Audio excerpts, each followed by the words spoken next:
Boa noite, vamos começar aqui a nossa live semanal.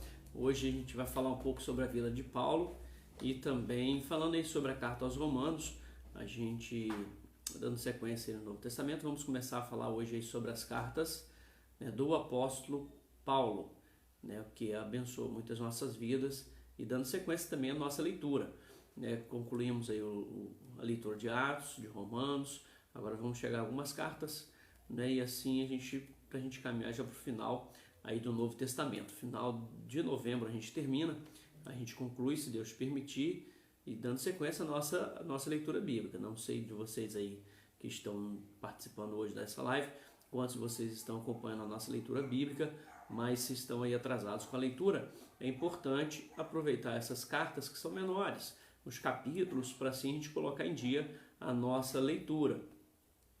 E tem sido assim um tempo muito especial a gente poder ler juntos a palavra de Deus e meditar também toda semana aqui numa live fazendo esse panorama do Novo Testamento. Então a gente já passou aí pelos evangelhos, a gente já fez a introdução no livro de Atos, agora a gente vai começar também o livro de Romanos. E antes da gente entrar nas cartas de Paulo, é importante a gente falar sobre a vida de Paulo, né? Uma vez que ele é marcante, a presença de Paulo ao longo dessas próximas cartas, da consolidação do trabalho da igreja e até a expansão da igreja dentro do Novo Testamento, é importante a gente poder entender um pouquinho quem é esse grande missionário que a palavra de Deus ela traz para nós. Eu falando sobre o apóstolo Paulo, a sua vida, a sua formação e também os textos que ele escreveu para nós. Isso ajuda a gente a compreender um pouco melhor e saber como que Deus ele é precioso em colocar pessoas para poder edificar a sua igreja, nos abençoa, nos capacita, nos dando desses servos dele preciosos ao longo da história. E isso começa desde a palavra do Senhor. E ao longo de toda a história da igreja, claro que Deus sempre nos serviu e abençoou muito com esses homens, mulheres, que ao longo dos tempos têm servido a Deus com o coração e feito a obra muito especial. Então vamos ler a palavra de Deus lá em Atos. A gente vai ler alguns textos de Atos que falam sobre a vida do apóstolo Paulo e a gente vai pensar um pouquinho sobre a sua vida e depois a gente vai concluir falando da carta aos Romanos. Então, se você puder nos acompanhar na leitura, Atos capítulo 22, a gente vai ler alguns desses versículos. Ele já trata aí da prisão do apóstolo Paulo. E aqui Paulo ele fala sobre a sua conversão e a maneira como ele se tornou esse apóstolo do Evangelho, apóstolo aos gentios, e a razão pela qual ele estava agora preso, sendo acusado, e aí por isso ele apresenta a sua vida e dá o seu testemunho. E é muito importante o testemunho de Paulo. E assim, em breves versículos, ele consegue sintetizar tanto aquilo que ele era, como o encontro que ele teve com Jesus e agora a sua nova vida em Cristo. Isso é muito importante para a gente, né, como crente, aprender também a falar sobre esse testemunho, daquilo que Jesus ele fez em nossas vidas e quem nós somos hoje em Cristo. Então o testemunho do apóstolo Paulo, ele nos ajuda. Veja que Paulo ele está apresentando sua defesa e diante de reis, diante do sinédrio, diante daqueles que o acusavam, ele apresenta e dá seu testemunho em breves minutos. Isso ajuda a gente nos ensina também a em breves minutos aproveitarmos para falar daquilo que Jesus ele fez na nossa vida. E não importa o momento, o contexto, a gente pode aproveitar uma conversa para falar daquilo que Jesus tem feito em nós. E aí a vida do apóstolo Paulo nos ensina muito nesse sentido. Então a gente tem aí o capítulo 22, ele fala sobre isso, capítulo 24, capítulo 26, né, ele vai falar sobre essa mudança. Aí o livro de Atos, nesses três momentos, na verdade, que a gente vai encontrar essa conversão de Paulo. A gente vai encontrar primeiro Lucas registrando isso no capítulo 9, ele fala sobre a mudança de Paulo dentro de um contexto cronológico, aí na história da narrativa do livro de Atos, e depois a gente vai encontrar o próprio Paulo agora já apresentando o seu testemunho. E isso serve para a gente de um grande ensinamento. Então eu quero convidar você a ler e depois a gente vai comentando aqui alguns pontos dessa vida de Paulo para a gente poder conhecer um pouquinho mais desse grande missionário que a palavra de Deus nos apresenta. Então vamos ler aí o livro de Atos no capítulo 22, a partir do versículo 3. Diz assim, então, o texto da palavra do Senhor. Então Paulo disse: sou judeu, nascido em Tarso da Cilícia, mas criado nesta cidade. fui instruído rigorosamente por Gamaliel na lei de nossos antepassados, sendo tão zeloso por Deus quanto qualquer de vocês hoje. Persegui os seguidores desse caminho até a morte, prendendo tanto homens como mulheres e lançando-os na prisão, como o podem testemunhar o sumo sacerdote e todo o sinédrio. Deles cheguei a obter cartas para seus irmãos em Damasco e fui até lá a fim de trazer essas pessoas a Jerusalém como prisioneiras para serem punidas. Por volta do meio-dia eu me aproximava de Damasco, quando de repente uma forte luz vinda do céu brilhou ao meu redor. Caí por terra e ouvi uma voz que me dizia: Saulo, Saulo, por que você está me perseguindo? Então perguntei: Quem és tu, Senhor? E ele respondeu: Eu sou Jesus, o Nazareno, a quem você persegue. Os que me acompanhavam viram a luz, mas não entenderam a voz daquele que falava comigo. Assim perguntei: Que devo fazer, Senhor? Disse o Senhor: Levante-se e entre em Damasco, onde lhe será dito o que você deve fazer. Os que estavam comigo me levaram pela mão até Damasco, porque o resplendor da luz me deixara cego. Um homem chamado Ananias, piedoso segundo a lei e muito respeitado por todos os judeus que ali viviam, veio ver-me e pondo-se junto a mim, disse: Irmão Saulo, recupere a visão. Naquele mesmo instante pude vê-lo. Então ele disse: O Deus dos nossos antepassados o escolheu para conhecer a sua verdade, ver o justo, ouvir as palavras de sua boca. Você será testemunha dele a todos os homens daquilo que viu e ouviu. E agora, que está esperando? Levante-se, seja batizado e lave seus pecados, invocando o nome dele. E aí então a gente tem o testemunho de Paulo relatado por ele mesmo, aquilo que aconteceu na sua conversão. E isso é muito importante, a gente poder perceber a conversão que houve na vida de Paulo. Depois, quando a gente falar sobre a carta aos Romanos, a gente vai perceber o quanto esse evangelho ele é importante para esse momento inicial que nos leva a essa conversão de mente, de coração, de atitude, de comportamento, de vida, e nos leva a um novo propósito de Deus para cada um de nós. E isso aconteceu na vida de Paulo. É interessante que hoje a gente vive um tempo em que a conversão ela tem sido algo assim muito, não sei se a palavra certa seria questionada, mas ou até mesmo assim de certa forma duvidosa. A gente olha para um movimento muito grande hoje no meio das igrejas e a gente não percebe essa mudança tão radical, brusca na vida das pessoas. Como a gente vê no apóstolo Paulo, quando a gente vê no relato do livro de Atos, pessoas que se convertiam, deixavam tudo para agora servir a Deus. O que a gente observava num tempo atrás, também no contexto da história da igreja.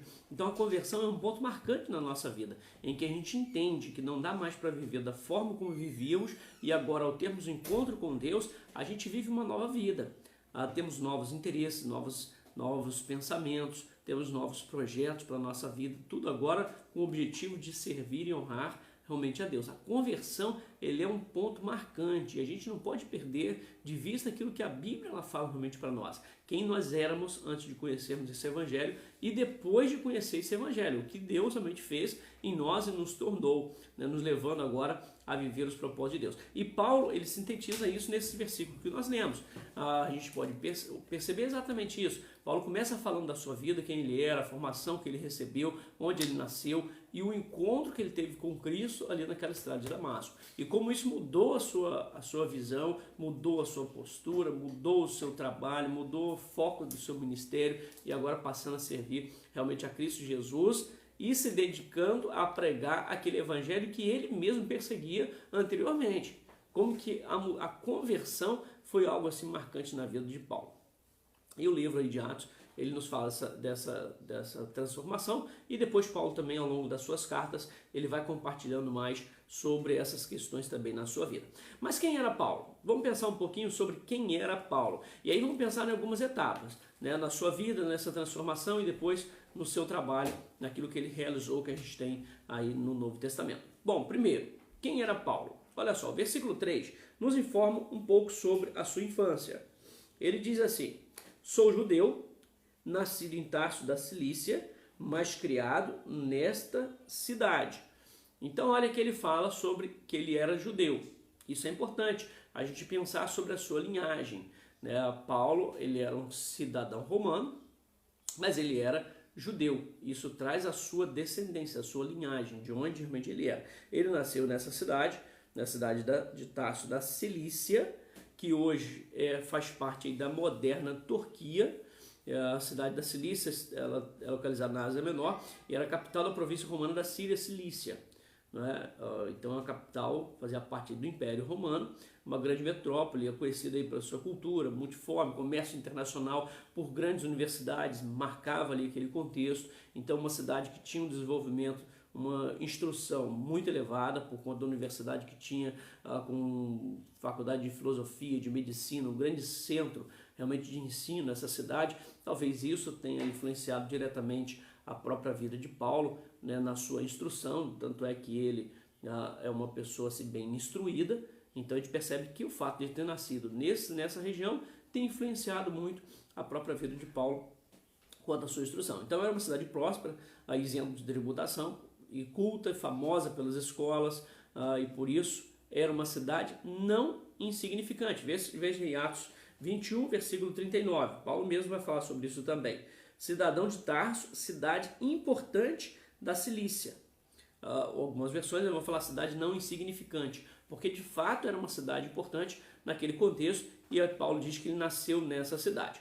Paulo, ele era judeu e era cidadão romano, e ele vai dizer que ele recebeu a sua cidadania por direito de nascimento. Isso é uma questão lógica, porque era uma cidade, de fato, aí, uma província romana da Síria Cilícia, e ele, como nasceu nessa cidade, ele também recebeu aí a cidadania romana. E ele vai falar isso em Atos capítulo 22, versículo 28, e você pode acompanhar aí o texto.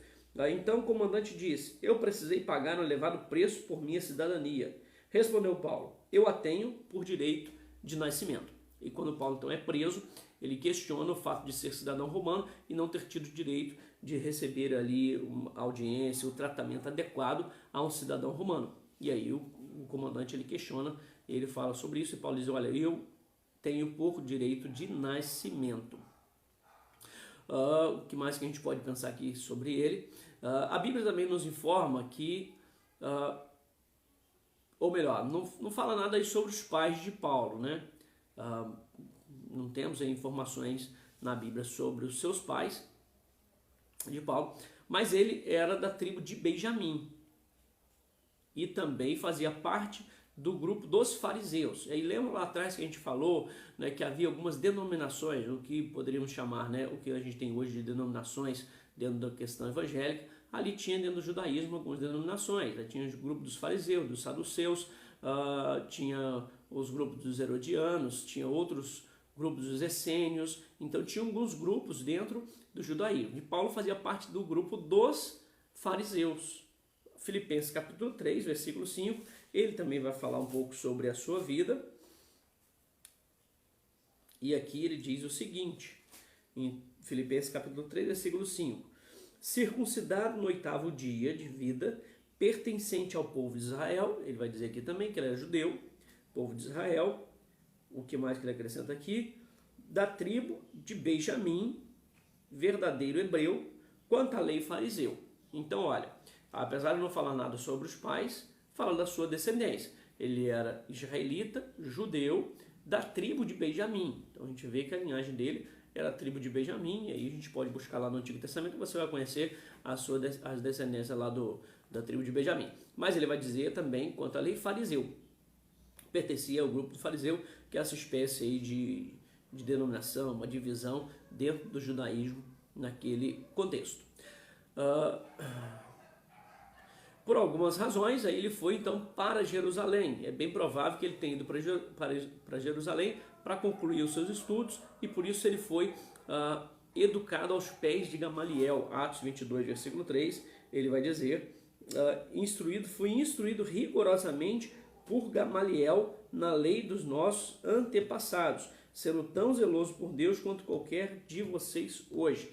Então ele começa a fazer esse link, né, da sua própria formação. Ele foi instruído em Gamaliel, que era, se não me falha a memória, ele era neto, né, de um dos grandes aí, escolas que havia dentro daquele judaísmo, que havia 2 escolas, Hillel e Shammai, e ele era um do neto desses homens aí que tinham essas grandes escolas. Então, portanto, um grande mestre dentro do judaísmo. E Paulo foi para Jerusalém, bem provável, para poder ser instruído aí junto de Gamaliel. Isso Talvez tenha sido aí após os 13 anos, que quando os meninos eles introduziam dentro desse processo de educação no judaísmo.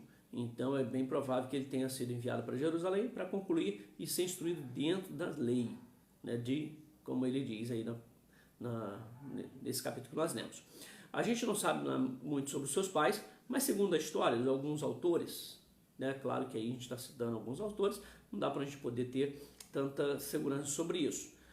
Mas alguns historiadores vão dizer que ele ficou órfão aí aos 9 anos da sua mãe e foi criado apenas por seu pai. O livro de Atos ele nos informa também sobre uma irmã de Paulo. Atos 23:16, de uma irmã e de um sobrinho de Paulo. Olha, ele diz assim: o sobrinho de Paulo, filho da sua irmã, teve conhecimento dessa conspiração, foi a fortaleza, contou tudo a Paulo. Então em Jerusalém havia ali uma irmã de Paulo e o seu sobrinho. É o que a gente tem mais aí sobre a sua família. Mas não temos muito mais informações sobre a infância de Paulo, além dessas que nós já temos, mas ajuda a gente a entender um pouco mais o contexto em que Paulo realmente ele foi formado. E até entender o porquê, qual a razão dele ter sido tão rigoroso na sua perseguição contra os crentes. Um detalhe interessante sobre a vida de Paulo é com relação ao seu nome. O livro de Atos faz menção a 2 nomes: Paulo, Saulo e Paulo. E aí a gente vê algumas pessoas falando que Deus mudou o nome de Paulo depois da sua conversão, e alguns até vão assim falar que Deus muda os nossos nomes e usa essas questões aí que não tem nada a ver com a palavra de Deus, mas são invenções humanas. Isso não foi o que aconteceu com a vida de Paulo. Diferente, por exemplo, de Jacó. Deus mudou o nome de Jacó para Israel. Deus mudou o nome de Abrão para Abraão. Mas não foi isso que aconteceu com Saulo. Deus não mudou o nome de Saulo para Paulo. E o livro de Atos também fala isso. A gente lê, a gente vai perceber que é o que a Bíblia realmente diz. Atos capítulo 3, versículo 9. Ele fala assim, Atos 13, versículo 9.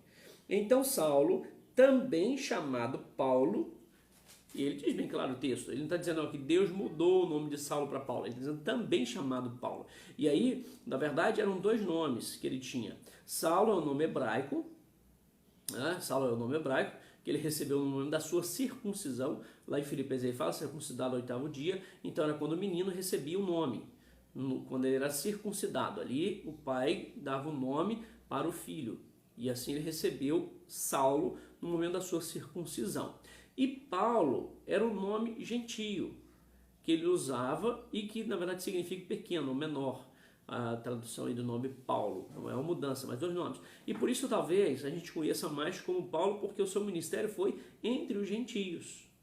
Então, como o ministério de Paulo foi um ministério aos gentios, é natural que ele tenha deixado de usar mais o nome Saulo e passado a utilizar mais o nome Paulo, que era esse nome para os gentios. Então, Saulo é o nome hebraico para os em hebraico e Paulo, nome utilizado para os gentios. Dessa forma aí que a gente vai percebendo aí o uso do nome de Paulo e de Saulo. Quanto à sua instrução, ele nos informa no versículo 3 que ele foi instruído segundo a exatidão da lei dos nossos antepassados. Então a gente vê que Paulo era um judeu zeloso, fervoroso, membro do grupo dos fariseus, que era um grupo bem mais rigoroso com relação ao cumprimento da lei. E na verdade era o maior grupo dentro do judaísmo naquele contexto. Então os fariseus eles eram conhecidos pela sua rigorosidade no cumprimento da lei. E Paulo fazia parte realmente desse grupo. E a sua formação como um judeu zeloso é que o influenciou a se tornar também um perseguidor da igreja. E ele vai contar isso também nesse relato. Versículo 4. Persegui os seguidores desse caminho até a morte, prendendo tanto homens como mulheres e lançando-os na prisão. Então Paulo era um desses que perseguia e lançava esses crentes realmente na prisão, aqueles que seguiam o caminho. E ele faz esse link exatamente na sua formação, por ser parte dos fariseus, por ser zeloso no cumprimento da lei. Então ele faz esse link exatamente com essa ideia. Na verdade, alguns vão dizer que Paulo ele fazia parte do Sinédrio, porque ele também aprova ali dá o seu voto, né, para poder perseguir aqueles que estavam seguindo a Cristo, e por isso alguns vão dizer que Paulo ele fazia parte do Sinédrio. não dá para a gente poder ter certeza realmente disso, mas é bem possível pelo nível tanto de instrução, influência e o zelo que Paulo realmente ele exercia. Então essa é a instrução realmente que a gente tem aí da vida de Paulo. E quando a gente pensa sobre Paulo como esse escritor, grande escritor, missionário, a gente pensa talvez que ele tenha sido esse amor por Cristo desde criança. Mas é interessante que a primeira referência que a Bíblia fala sobre Paulo faz quando ele estava ali concordando com o martírio de Estevão. Então foi a primeira vez que aparece Paulo aí no Novo Testamento, é quando ele vai lá e aprova o martírio de Estevão. Então ele não tinha esse apego, esse amor por Cristo, como a gente vai ver e conhecer através dos seus escritos. Isso é importante porque mostra quem ele era e quem Paulo se tornou depois que teve o encontro com Cristo Jesus. Isso é importante a gente pensar. Quando a Bíblia apresenta Paulo pela primeira vez, ele apresenta aquele homem que estava concordando, apoiando, dando a sua palavra também para com a morte de um homem inocente que foi Estevão. E depois, quando ele teve um encontro com Cristo Jesus, aquele mesmo que estava ali apoiando o apedrejamento de Estevão, agora estava sendo perseguido, estava sendo preso, açoitado por causa do nome de Cristo Jesus e que por fim também experimentou a morte que lá atrás ele estava concordando em fazer com muitas pessoas. Então olha como que a conversão ela é importante na vida de uma pessoa. Faz de alguém que é perseguidor a se tornar perseguido. Alguém que antes queria impedir que se falasse de Cristo Jesus a dedicar a sua vida para anunciar essa mesma mensagem. É essa mudança que a conversão ela faz, que o Evangelho faz, essa transformação, que quando a pessoa tem um encontro com Cristo, ela experimenta. Por isso que quando a gente olha hoje esses movimentos, né, de igreja, de pessoas dentro das igrejas, no meio evangélico, que se dizem ter um encontro com Cristo Jesus, mas as suas vidas continuam e permanecem a mesma, levanta sempre um questionamento sobre nós. Será que houve uma conversão? Será que houve esse entendimento, esse encontro verdadeiro com Cristo Jesus? Porque o encontro com Cristo nos leva à mudança. E a mudança, como a gente vai ver na vida de Paulo e o testemunho que ele apresenta aqui nesse texto. E aí a gente precisa compreender o que é realmente o Evangelho. E aí a sua conversão acontece, como ele conta aí, perto de Damasco, que ele teve realmente esse encontro com Cristo, e ele vai dizer que esse encontro com Cristo foi um encontro real.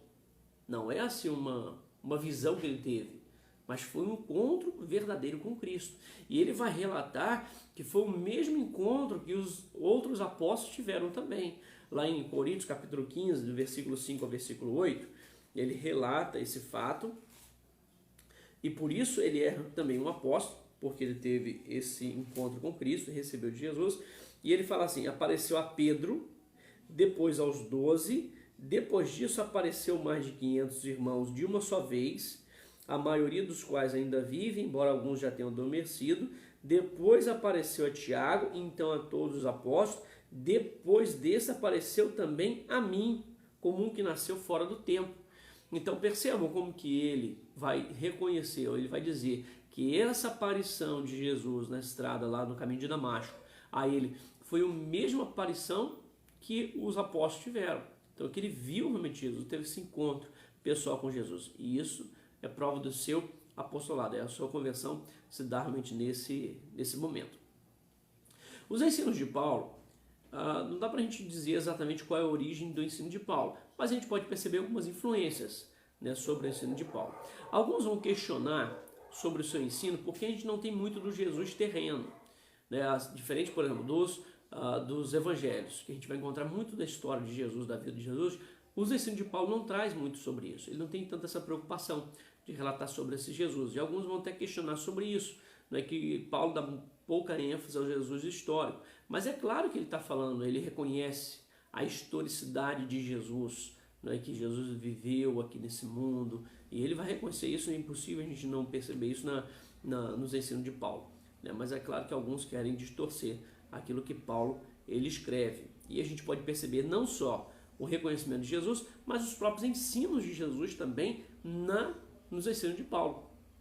Até alguns textos que ele vai falar assim, isso mando eu, não o Senhor. Não significa que tem menos autoridade, aquilo que ele está dizendo, porque ele está falando sobre algo que vem de inspiração, de revelação de Deus.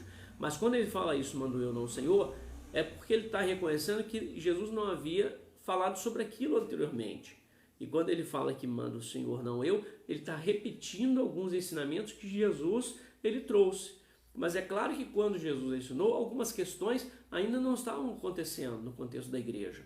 E quando ele fala sobre isso, ele está falando até mesmo relacionado à questão realmente de namoro, a questão do divórcio, e ele vem falando sobre essas questões que Jesus realmente não tratou sobre isso, mas que agora ele precisava tratar, e ele fala isso de uma forma, com uma autoridade, com uma revelação que ele havia recebido realmente do Senhor. Paulo ele cita mais de 90 vezes o Antigo Testamento, mas ele cita esses textos interpretando dentro do contexto agora de Cristo Jesus, do cumprimento de Cristo Jesus, ou através de Cristo Jesus. Ele vai trazer, ele vai citar realmente esses textos ali no Antigo Testamento. Ele faz aí mais de 90 vezes o que ele cita. Paulo demonstra também ser um grande conhecedor do mundo grego. E isso mostra a sua cultura, o seu nível intelectual, né? Então ele mostra um grande conhecimento ali do mundo grego, da sua cultura, e a gente vê uma grande influência nisso sobre ele também. E aí a gente vai ver, claro, uma grande influência do judaísmo na vida de Paulo, e ele vai falar isso sobre a sua própria formação, a sua criação judaica. Era inevitável que ele entendesse esse mundo conceitual a partir da lente do judaísmo, né? Porém, a gente pode ver de uma forma muito clara que os seus escritos, ele não é uma réplica do judaísmo, mas ele faz isso à luz da inspiração que ele recebe de Deus, e ele traz agora essa nova revelação, claro, como uma continuidade do Antigo Testamento, daquilo que era a promessa de Deus para as nossas vidas. Então a gente vê esse pano de fundo que estava por trás de todo o pensamento de Paulo. Dos 27 livros do Novo Testamento, 13 foram escritos por Paulo. Né? Desses 27, né? 21 são cartas e 13, né, foram escritas por ele. Romanos, 1 e 2 Coríntios, Gálatas, Efésios, Filipenses, Colossenses, 1 e 2 Tessalonicenses, 1 e 2 Timóteo, Tito, Filemon, todas essas foram cartas escritas por Paulo. Então a gente percebe aí que a sua grande influência dentro do contexto da igreja. É até interessante que muitas pessoas às vezes querem desvalorizar a questão do estudo, do ensino, até mesmo no contexto da igreja, em termos de preparo teológico para servir a Deus. É claro que Deus usa qualquer pessoa, e a gente precisa entender sempre isso. Deus usa pessoas que não têm estudo, Deus usa pessoas que têm pouco estudo, mas Deus usa também pessoas que têm muito estudo. A gente não pode desconsiderar esse fato, né? E achar que Deus vai usar só quem não tem qualquer capacitação. E a gente precisa buscar Deus, que Deus vai usar aquilo que nós temos. E aí a vida de Paulo, a sua formação, a sua instrução, a cidade que ele nasceu, o fato de ser uma cidade instruída, tudo isso Deus usou depois na vida de Paulo. E aí a gente tem aquele que mais escreveu as cartas do Novo Testamento, Paulo. Deus usou a vida dele com toda a sua bagagem, com todo o seu conhecimento, com toda a sua capacidade de poder escrever e de consolidar o trabalho da igreja.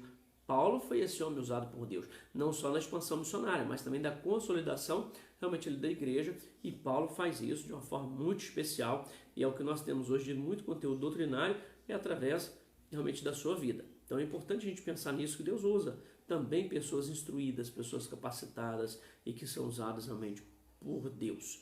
É interessante que as cartas, elas eram uma comunicação daquele contexto, mas não era uma comunicação típica dos judeus. Eles não eram acostumados a escrever ou se comunicar através de cartas. E isso era algo que era muito comum ali no contexto romano, usar realmente a carta. E a carta greco-romana, ela era constituída basicamente de um endereço e saudação, corpo e depois uma conclusão. Então esse era um padrão de uma carta greco-romana. Lembrando aí que os judeus não tinham o costume de escrever carta, não era uma comunicação típica dos judeus. Mas com o crescimento do cristianismo, o avanço das igrejas, a expansão missionária, houve essa necessidade de se comunicar com esses irmãos, de manter algum tipo de comunicação com esses irmãos, com essas igrejas que estavam surgindo. Uma vez que o projeto missionário de expansão foi algo assim, muito rápido, e aí aquelas igrejas agora estabelecidas, era necessário manter uma forma de contato, de comunicação com elas. E por isso eles passaram a utilizar essa forma de carta, de escrita, para se comunicar com aqueles irmãos. Que pensa, por exemplo, não tinha como deixar pessoas ali. E isso é algo assim, impressionante, como que também a expansão missionária ela acontece naquele contexto. Algo assim em torno de 3 meses, uma igreja era estabelecida num contexto completamente diferente do cristianismo. E ali era estabelecida uma igreja. Agora, como que ia dar sequência àquela igreja? Então aí começou então a usar a questão da comunicação por cartas, e existiam outras cartas que também não fazem parte aqui do cano do Novo Testamento. A gente tem até a carta aos Coríntios, que é uma carta que perdeu. Então a gente tem outras cartas que eles escreviam para se comunicar com aqueles irmãos. E essas são as cartas inspiradas, textos inspirados por Deus. Havia também o uso, naquele contexto, de amanuenses. Amanuenses eram pessoas que escreviam para outros, eram pessoas que estavam habilitadas a escrever, que sabiam escrever. Então, como o índice de alfabetismo era muito baixo, então gira nas melhores expectativas 30% da população, entre 10% e 30% apenas que era alfabetizada. Então muitos queriam escrever, mas não sabiam escrever. Então usava amanuense para escrever, ou não escrevia tão bem também, né? E aí usava amanuense para poder escrever as suas cartas. Isso era muito comum naquele contexto, escrever usando amanuense. E muitas dessas cartas foram utilizadas por esse amanuense. E outros também, não era só pessoas que não sabiam escrever, mas outros também usavam amanuense para escrever as suas cartas, um ditava e outro copiava ali as cartas. Paulo usou muito, né, de amanuense para poder escrever as suas cartas. A gente tem um amanuense, o único que a gente tem um nome no Novo Testamento, Romanos capítulo 16, versículo 22, fala sobre esse amanuense. Olha aí, o nome dele está aí, nesse texto, versículo 22, ele fala assim, cadê? Aqui, ó. Eu, Tércio, que redigi essa carta, saúdo vocês no Senhor. Então tem o nome do Tércio, que é um desses amanuenses que escreveu a carta. 2 Tessalonicenses 3,17, né, e aí era comum usar amanuense, mas às vezes também no final fazia uma saudação pessoal, eles usavam muito isso também. 3, versículo 17, Paulo fala, eu, Paulo, escrevo esta saudação de próprio punho, a qual é um sinal em todas as minhas cartas. Então, e nessa carta dos Tessalonicenses, Paulo faz uma saudação de próprio punho. E muitos outros autores fizeram isso. Pedro, é bem provável que tenha escrito suas cartas usando também amanuense. Então, a gente tem esse artifício que era comum naquela época, diferente de hoje, que a gente não tem muito isso, mas naquele contexto era normal usar amanuense. E isso explica muito a diferença, às vezes, de textos, de escrito de um para o outro. Que quando pega as 13 cartas de Paulo, às vezes há diferença na redação do texto de um para o outro. E quando a gente fala em redação, a gente está falando dos textos originais, lá do grego, né? Porque quando a gente pega o português, a gente vai perceber muito essa diferença de escrita, mas quando você pega o original, você percebe essa diferença de escrita. Então era comum por conta dessas questões. Quando pega especialmente a carta de Pedro, a primeira para a segunda é muito diferente uma da outra, segundo aí os estudiosos de grego. Então por isso que explica essa questão do uso da amanuense. E aí a gente conclui um pouco aí da vida de Paulo, e eu quero falar um pouquinho, já passou bastante aí o tempo, né? Mas tá tranquilo? Vamos continuar um pouco mais aí, Adriane. Boa noite, Adriane, tudo bem? Dá um ok aí para vocês, quem tá por aí, só para eu saber quem tá por aí. Esses irmãos que estão aí. Vamos falar um pouquinho então na carta aos Romanos?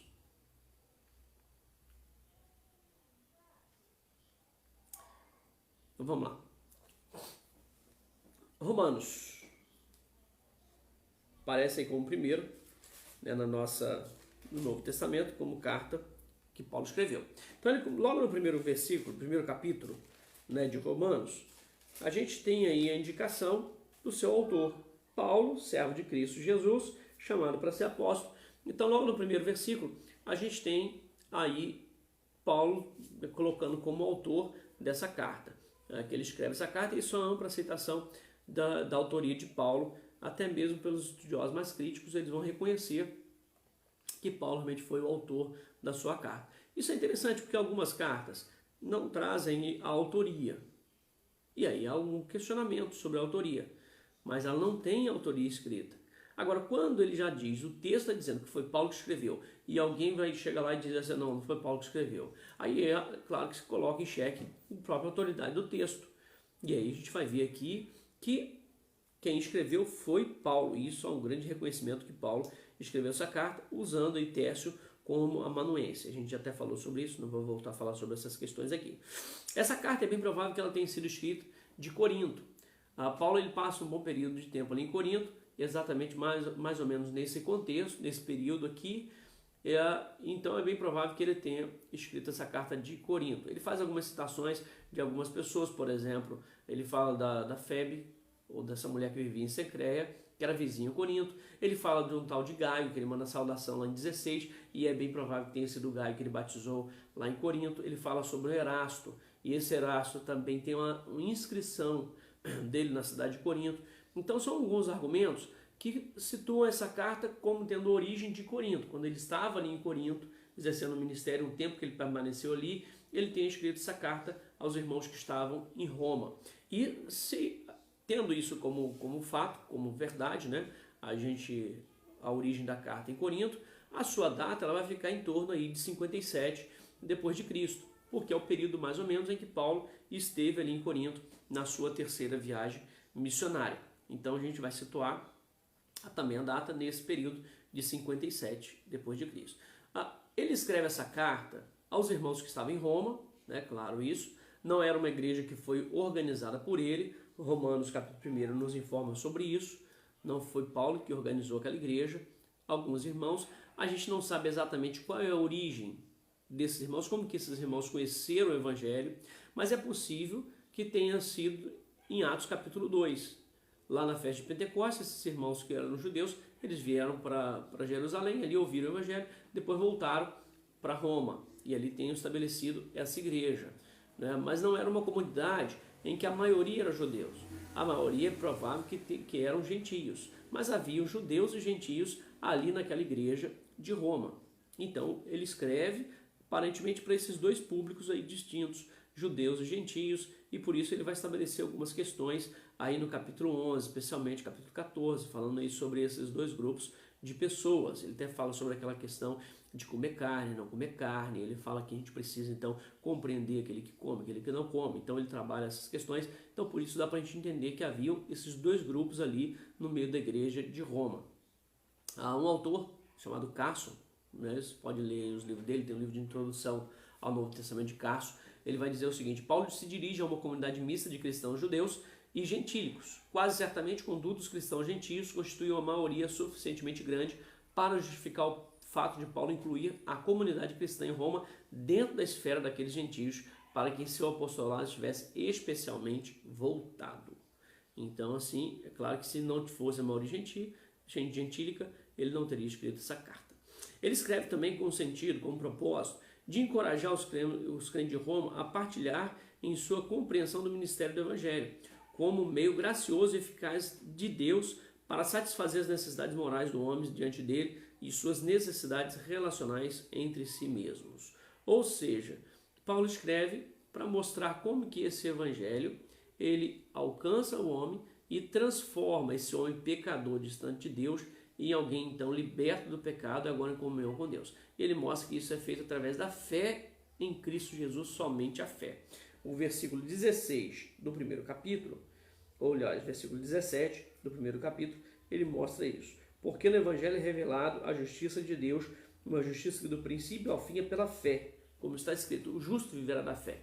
E esse é o norte que ele vai dar durante toda a carta, mostrando que é a fé que leva o homem à salvação. É a fé que transforma a vida do homem, é a fé que liberta o homem do domínio do pecado, é a fé que leva o homem a essa nova maneira de viver. E somente a fé é graça de Deus do início ao fim. E por isso que essa carta, ela tem tido assim um grande impacto na vida de tantas pessoas ao longo da história. Essa carta aos Romanos, ela foi logo aceita aí pela igreja, né? Então não tem muito questionamento sobre a sua autoridade. Para Lutero, Romanos é o mais puro evangelho para Lutero. Na verdade, foi a partir desse versículo que nós lemos, do primeiro capítulo, versículo 17, que Lutero ele teve a mudança na sua vida. Então, para Lutero, é o mais puro evangelho. Para Melanchthon, que é ali alguém que caminhou junto com Lutero, é um compêndio de doutrina cristã. Então, teologicamente, essa é a carta mais significativa que Paulo escreveu. Então tornou a base realmente de toda a formulação teológica ao longo do tempo, impactando a vida de muitas pessoas ao longo da história. A maneira como ele expressa a relação entre Antigo e Novo Testamento, lei e Evangelho, Israel e Igreja, continuidade e descontinuidade, é fundamental para a nossa compreensão. Essa carta, né, sendo esse alicerce para a nossa vida cristã.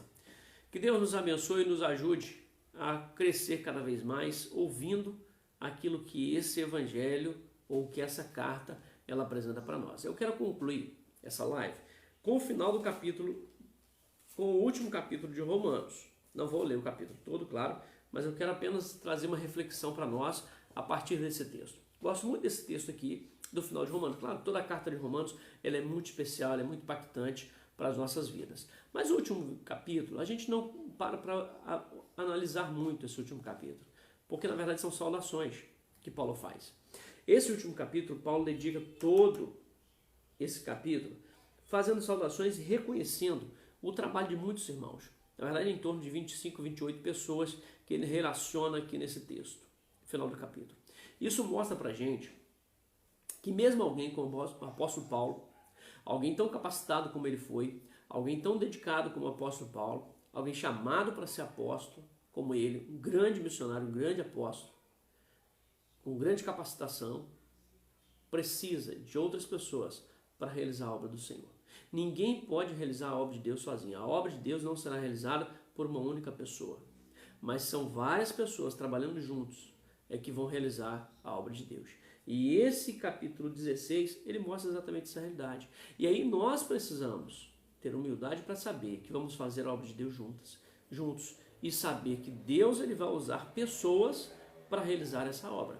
Isso nos leva a duas questões importantes aqui. Primeiro, nos leva à dependência de Deus. Saber que é Deus que chama, Deus que escolhe, saber que Deus ele coloca pessoas para realizar a obra dele e saber que nós não vamos fazer sozinhos.